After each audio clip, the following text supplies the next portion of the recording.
Salve, salve, rapaziadinha, tudo certo? Bora lá então pra nossa revisão, gente? Quero deixar claro uma coisa pra vocês, tá? Eu dividi a avaliação com alguns conteúdos, tá? Da avaliação um da segunda etapa, que é a Primeira Guerra Mundial e que é Revolução Russa, tá? São os mesmos temas, né? São os mesmos conteúdos. Eu me preocupei em colocar sempre as questões de múltipla escolha, né? Tirando uma questão sobre a Revolução Russa, mas é uma análise de documento histórico. Então é uma questão que vocês vão ter que dar conta de analisar o documento que eu coloquei, tá? Não é conteudista, é isso que eu quero dizer. E sobre Primeira Guerra Mundial e Revolução Russa, eu vou pedir para vocês, né, revisarem isso, assistindo o vídeo, né, referente a outra avaliação, né? A avaliação um da segunda etapa, tá? Então, para essa revisão, né, eu vou me concentrar exclusivamente nos temas da Primeira República, certo? Então, assiste lá o outro vídeo, tá? Assiste lá a revisão anterior, fechou? Bom, Primeira República então, né, gente? Primeiro vamos começar a falar um pouquinho de política, tá? A Primeira República, como vocês sabem, ela trouxe, né, diversas instituições dentro da forma de governo, né, da forma de eleição, que propiciava, né, a manipulação e o controle do voto, né? Então, primeiro a gente precisa olhar para o voto aberto, né? Ele é fundamental para esse controle eleitoral, né? Então, quer dizer, o voto sendo aberto significa dizer que era possível, né, controlar o voto da população. Isso pode acontecer de maneira mais ou menos violenta. Quando ela acontece de maneira mais violenta, a coação, digamos, mais violenta, né, do controle de voto, isso acontece muito mais no mundo rural, e a gente dá o nome a isso de coronelismo, né? A prática em que os grandes fazendeiros, né, armados, né, e com muito poder dentro dos interiores do Brasil, eles vão ameaçar as pessoas, né, que votavam para que votassem no candidato apoiado por eles, ou às vezes até neles próprios que se tornavam candidatos, né? E isso acontece porque existe o voto aberto. Já no caso da cidade, né, em que a ação violenta ela era mais ou menos denunciada, né, principalmente na mídia, ali nas grandes cidades a gente vai ver a troca dos favores, né, que a gente vai dar o nome de clientelismo, né, quando eu, por exemplo, ofereço alguma coisa em troca do voto daquela pessoa. E eu insisto, por que isso acontece? Porque o voto é aberto. Sem o voto aberto, é impossível você controlar o voto da população, né? Mas é muito importante que fique claro para vocês também que diante da Primeira República, né, isso não é o único critério de controle de voto. Se a gente for pensar bem, o maior critério de controle de voto está relacionado à exclusão proporcionada pela política da Primeira República. Porque na Primeira República só vota quem é homem alfabetizado. Isso vai dar aproximadamente 8% da população brasileira no começo da Primeira República. Ou seja, a partir desses requisitos para participar da cidadania por meio do voto, que exclui tantas pessoas assim, já há uma política de controle. Por isso que a gente afirma que a Primeira República é a república da exclusão e a república da manipulação. E é justamente por isso, como uma consequência disso, que a Primeira República é um período tão turbulento na história do Brasil. Com tantas revoltas que acontecem no campo, na cidade, greve. É um caos, né? Então vamos falar um pouquinho desses conflitos, dessas revoltas a partir de agora. E aí, gente, sobre as revoltas, então, vou falar um pouquinho primeiro, né, revisar um pouquinho aqui primeiro com vocês as revoltas que acontecem no campo brasileiro, né, Canudos e Contestado, tá? Depois eu falo um pouquinho do cangaço também, depois eu vou para as revoltas nas cidades, fechou? Começando então por Canudos e Contestado, tá, gente? Que é, assim, é muito parecido, né, esses dois movimentos. A diferença, né, clara, ela é temporal, e ela é regional, né? Canudos acontece no interior da Bahia, entre 1893 e 1897, e o Contestado acontece em Santa Catarina, entre 1912 e 1916. Mas ambos são dois movimentos de resistência que são muito complexos pra gente entender, porque pensa um pouquinho comigo, né? O que foram, né, esses dois movimentos na prática? Esses dois movimentos foram comunidades coletivas que começaram a ser ocupadas, né? Porque o campesinato brasileiro, não, os camponeses brasileiros, eles viviam uma situação de miséria e de opressão. Economicamente falando, eles estão entre os mais oprimidos, né? Os que com mais problema, a classe social com mais problema no Brasil durante a Primeira República. E também eram totalmente excluídos da cidadania.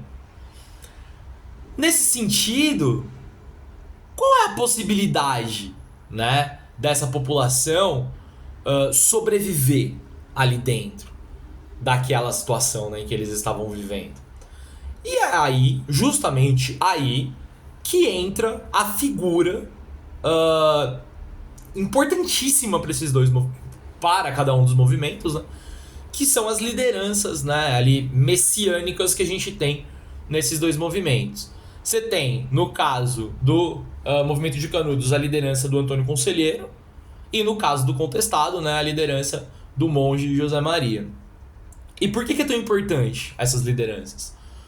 Porque elas tinham, né, como importância liderar, contagiar, mobilizar e servir como um grupo, né, como pessoas que conseguiam afetar, falar aquilo que aqueles grupos queriam ouvir. Gente, esse campesinato brasileiro, pela tradição cultural que existe no nosso país, era muito católico, muito religioso. Mas é uma religiosidade que não está diretamente associada com a estrutura da igreja. Porque não chega nada no campo brasileiro. Nem a igreja chega. Então essas figuras, elas eram, né, o Antônio Conselheiro, por exemplo, ele era de uma religiosidade popular. Ele era visto como um santo. E a igreja não chegava naquele lugar. Então, quer dizer, esses dois movimentos, eles são fundamentais, né? A gente só consegue explicar esses movimentos a partir da importância que a religião tem na população camponesa e nessas figuras que se tornam verdadeiros messias andando na terra, que primeiro pregavam um reino, né, muito melhor, né, o reino dos céus, um reino de partilha, um reino de vivência em comunhão, e na prática construíram esses locais em Canudos e em Contestado, tá claro?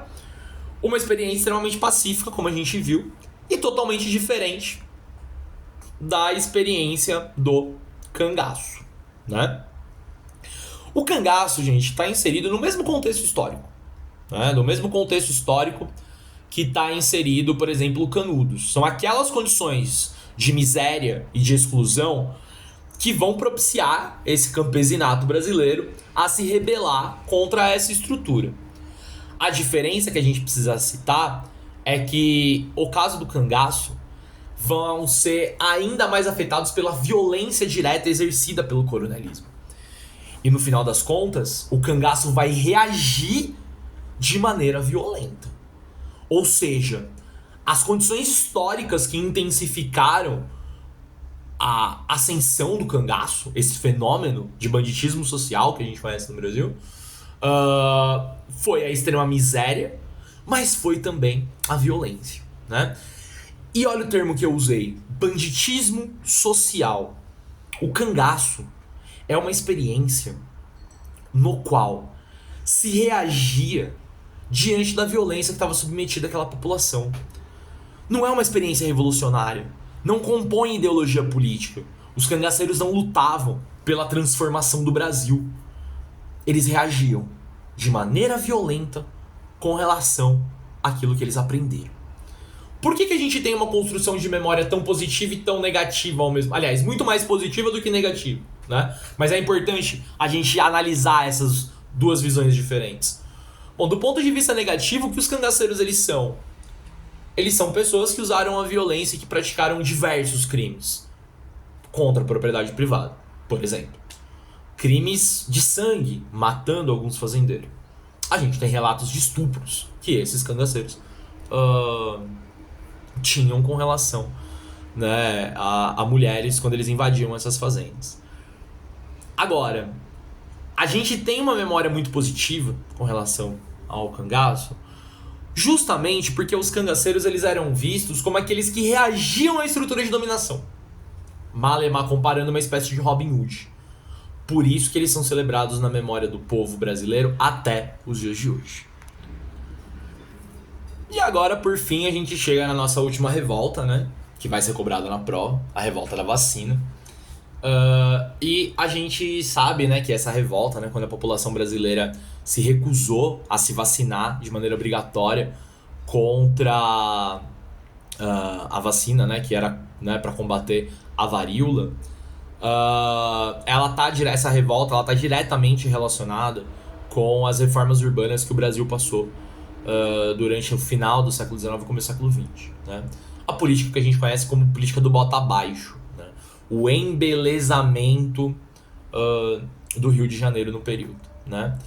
Essa política ela tinha dois objetivos, tá, gente? O embelezamento, que eu acabei de falar, né? Era necessário, na visão dos políticos brasileiros, construir uma capital que fosse mais bela, né? Para ser a capital desse país que acabava de chegar numa república, né? Então era necessário criar uma capital um pouco mais bonita do que era o Rio de Janeiro na época, na visão dos políticos do período. E fundamentalmente também existia, né, o objetivo, o intuito de reformar o Rio de Janeiro para atender às necessidades de trazer mais salubridade para aquela capital. O Rio de Janeiro passava por muitos problemas de doença durante o fim do século XIX e o início do século XX. Né? Varíola, peste bubônica, febre amarela. Era muito comum essas doenças se tornarem epidemias no Rio de Janeiro. E é justamente aí, né, que vai ser criada então essas reformas urbanas, as reformas do Pereira Passos. E por que essas revoltas elas são tão importantes para o contexto da revolta da vacina? Porque essas reformas elas atacaram diretamente o centro do Rio de Janeiro. As moradias populares coletivas, como os cortiços, como as casas de cômodo, por aí vai. Esses locais, primeiro, eram gigantescos e a população, né, vivia ali dentro de maneira coletiva, então eram muitas pessoas morando num espaço pequeno. E isso vai ser lido, né, pelo governo brasileiro como sendo a causa da doença. Então o que a gente faz? Destrói esses cortiços para promover a abertura das grandes avenidas, vai trazer mais salubridade para o Rio de Janeiro, para o centro do Rio de Janeiro, e também vai tornar aquela cidade mais bela, né? Mais bonita. E o que acontece com essa população pobre? É expulsa. É obrigada a subir um morro. Né? Vai para as favelas, criando ali as primeiras favelas do Rio de Janeiro. E é assim que nasce a revolta da vacina, porque perceba, essa população que acabou de ser expulsa pelo governo vai criar uma relação de tensão com o governo. Não vai confiar no governo. Espera um pouquinho, quando o governo vem até mim, ele destrói a minha casa. Agora ele tá vindo aí, vindo de maneira muito violenta e sem nenhuma explicação. Isso também é importante, é muito importante. Não se explicava para que era a vacina, a importância da vacina. E quem aplicava a vacina era o exército, de maneira muito violenta, à força.